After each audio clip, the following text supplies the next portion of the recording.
Good morning and welcome to another Nerdy Catholic vlog. Last week we spoke a little bit about Bishop Robert Barron's letter to a suffering church. And as I said last week, I had read everything except for the last chapter, The Way Forward.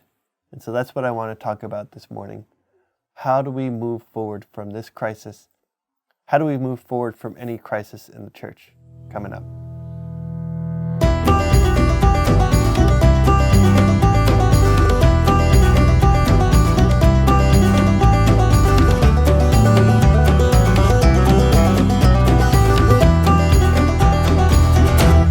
To summarize what we talked about last week, this letter that Bishop Robert Barron has written to the church is broken up into 5 sections. The first section is called The Devil's Masterpiece.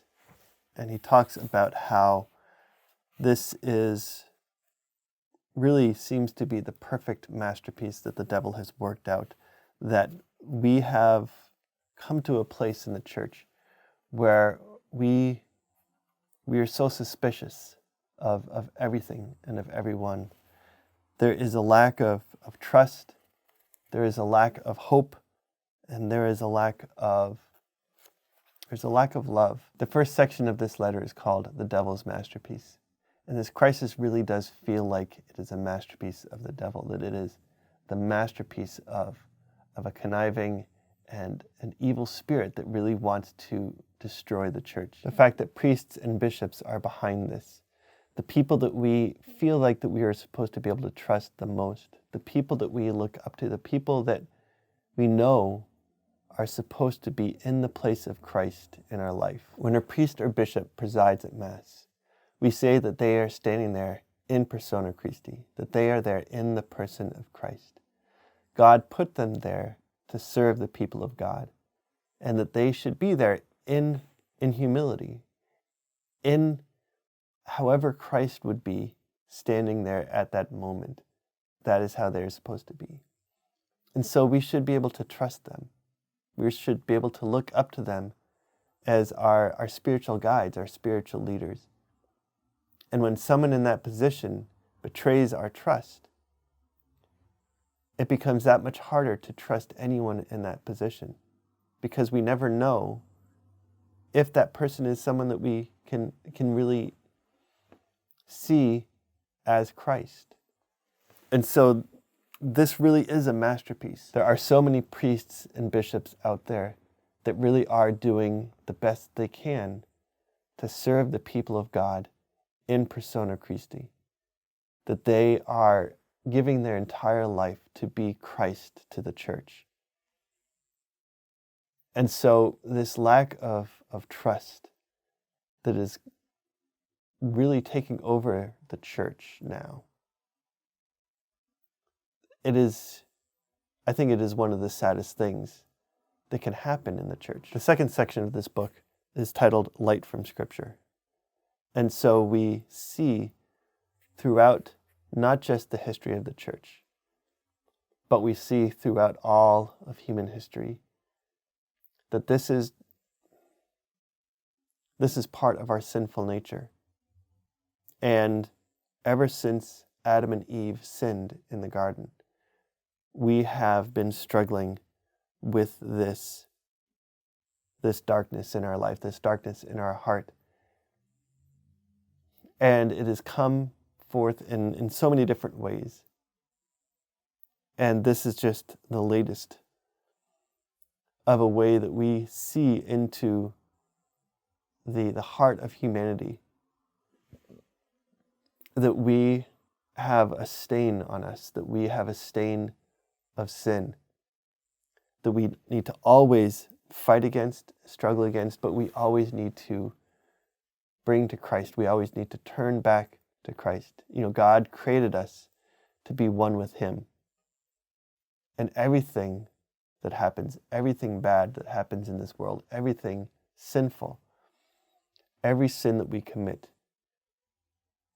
comes down to the fact that we want what we want when we want it. And we do not want to trust God that He has what is best for us, that we can turn to Him and He will give us what we need when we need it. We have to take it for ourselves, and that is what causes us to sin every single time. The third section is entitled, We Have Been Here Before, and this looks more at the history of the church, and specifically that this is not the first time that there have been bishops and priests that we have not been able to trust, that there have been bishops and priests that have done terrible things. There's a story that I like to think about whenever I think about the fact that there are bad priests, bishops, and even bad popes in the history of the church. I'm going to read a short section. Unless we think that the corruption of priests and bishops is unique to our time, we should recall one of the wittiest rejoinders in church history. The Emperor Napoleon is said to have confronted Cardinal Consalvi, the Secretary of State to Pope Pius VII, saying that he, Napoleon, would destroy the church, to which the cardinal deftly responded, "Oh, my little man, you think you're going to succeed in accomplishing what centuries of priests and bishops have tried and failed to do."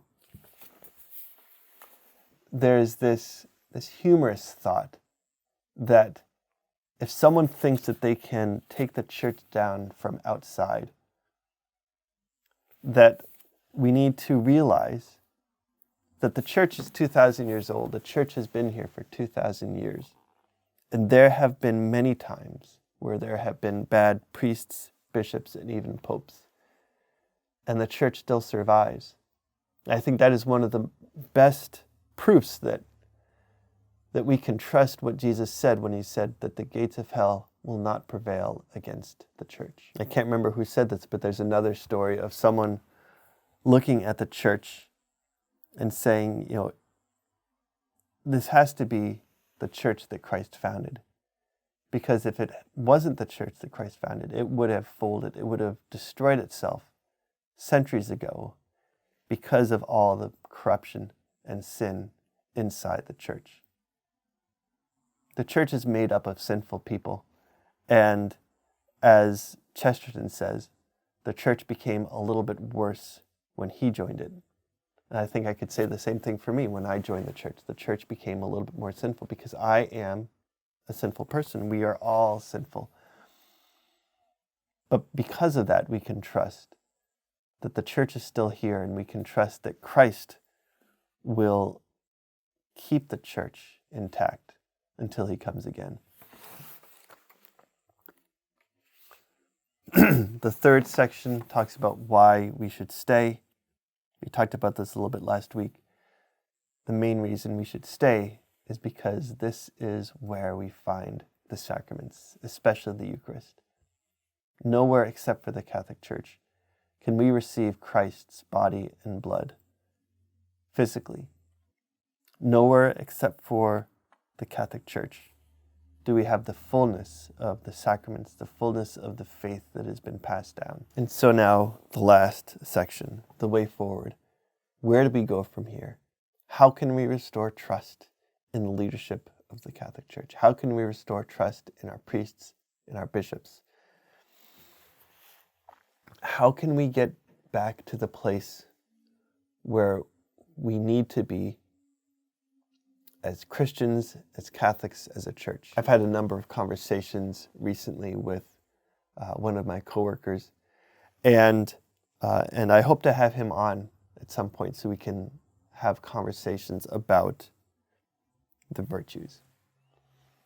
We need to become holy and virtuous people. We need to expect holiness, and we need to expect the virtues from our priests and our bishops. But we can't just expect it of them. We need to expect it of everyone in the church. But most importantly, we need to expect holiness and the virtues in our own lives. And really, what is the best life that we can control? We can't control the life of our priest or our bishop. We can only control ourselves. And so we each need to grow in holiness. We each need to learn more about the virtues. And so at some point, I'm going to have one of my coworkers on, and we're going to have some really great discussions about the virtues. What are the virtues?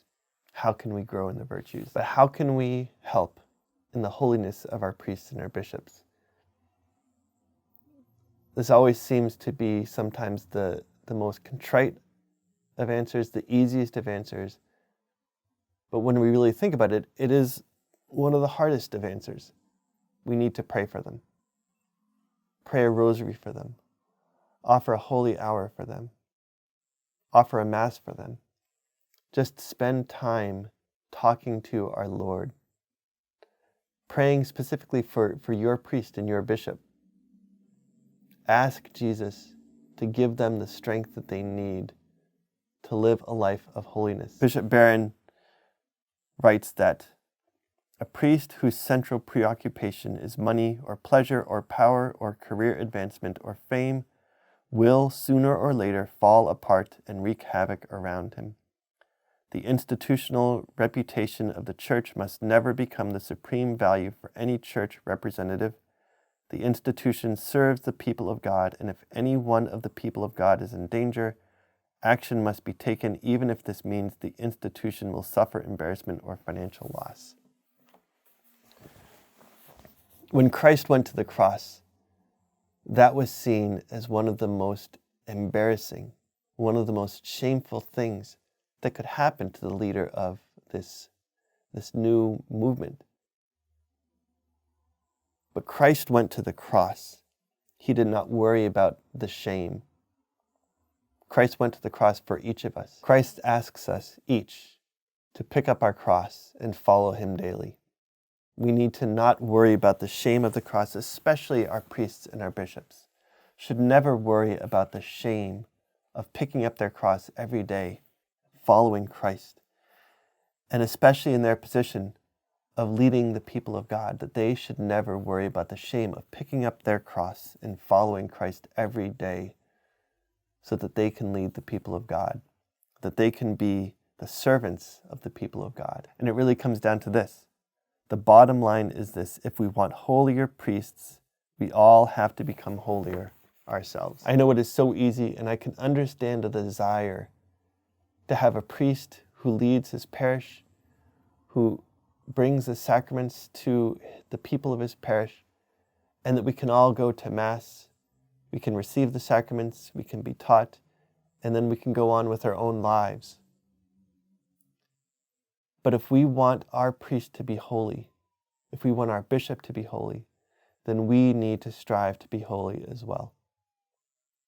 We need to be the people in our parish, in our diocese. We need to be people of holiness.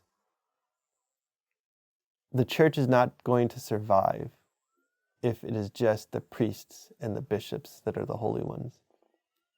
Christ calls us all to a life of holiness. I know it's tough and hard to hear, especially in days when we just think about our own pleasure, when we just think about, well, do whatever feels right to you. We need to be ready to accept suffering. We cannot become holy without suffering. There are so many examples that the saints have given us in the last 2,000 years that holiness and suffering come hand in hand. We need to all be ready to accept some form of suffering in our life. We shouldn't look for suffering, but God promises us, Christ promises us, that if we follow him, suffering will find us. So we need to be ready to accept that. We don't know what the next 10 years, we don't know what the next 100 years will look like in the church. But we can look back, we have examples of what has happened in the past. There have been times of great darkness in the history of the church. And every single time, God has raised someone up to bring the church back to himself.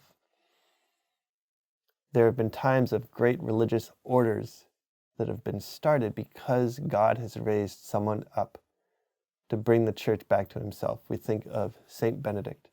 We think of Saint Francis. These men grew up in a time where there was so much corruption in the church. And yet God raised them up to restore life in the church. And so we can trust that God is going to raise someone up. We don't know who that is. It could be one of you that's watching this right now. God may be raising you up in order to restore life in the church, to restore faith, to restore holiness in the church. It might not necessarily be one of the bishops. There are times in the church where it was lay people. St. Benedict, St. Francis, they were not clergy. They were lay people, but God raised them up. So what can you do? What can any of us do? We can grow closer to Christ every day. Pray every day. I know I'm sitting here saying this, and I really need to be talking to myself, saying this to myself every day. I struggle a lot in finding time to pray, in knowing how to pray. But we can all do this together. Let us seek to grow in holiness. Let us seek to grow closer to Christ. And then just put ourselves in the hands of the Lord and say, Lord, do with me what you will. Use me in whatever way you see fit to bring the church back to you. We can trust that Christ has the church in his hands. And that doesn't give us just license to sit back and say, well, God's going to take care of this. God grows the church. God sanctifies the church through each of us. And so we need to every day give ourselves over to Christ and say, I am yours. We need to each be able to say the words that Mary said at the Annunciation. I am the handmaiden of the Lord. May it be done to me according to your word. I want to remind you that the merch store of That Nerdy Catholic is Nerdy Catholic Tees. You can see some of the designs over here. Any purchase you make over there helps support this channel. And if you use the coupon code That Nerdy Catholic, you'll get 10% off of your first order. If you watch another video over here, hit that like button if you like this video. Hit that subscribe button right there to join this community and become part of this conversation. Hit that little church bell to get a notification whenever I put up a new video. I'll see you again next week, and God bless.